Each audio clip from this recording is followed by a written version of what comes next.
తెలంగాణలో నీళ్ల మీద రేవంత్ రెడ్డి ప్రభుత్వం నీచ రాజకీయం చేస్తోందని బీఆర్ఎస్ ఎమ్మెల్సీ కల్వకుంట్ల కవిత మండిపడ్డారు.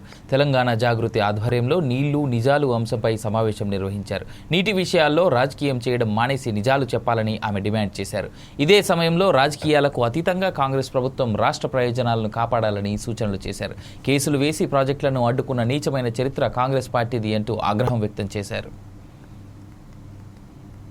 నాకు ఒక రాజకీయ సుస్థిరత లేకపోతే ఏమవుతుంది, విజన్ లేని నాయకులు ఉంటే అట్లానే ఏమరపాటుగా మనము రౌడీగా పోయి రాజకీయ నాయకుడు అయినా అని చెప్పినటువంటి వాళ్ళని ఎన్నుకుంటే ప్రజలకు ఎంత ముప్పు వస్తుంది అనే విషయాన్ని చెప్పినటువంటి అశోక్ సార్కి ధన్యవాదాలు.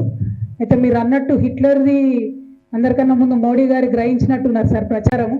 సో బాగా గట్టిగా ప్రచారం చేసుకుంటున్నారు, దాన్ని మళ్ళీ కాంగ్రెస్ వాళ్ళు అందిపుచ్చుకున్నారు. అయితే ఈ మధ్యలో మాత్రం మనము అభినందించాలి తెలంగాణ వాదులను. సోషల్ మీడియాలో అబద్ధాలను మాత్రం అద్భుతంగా ఎండగడతా ఉన్నారు.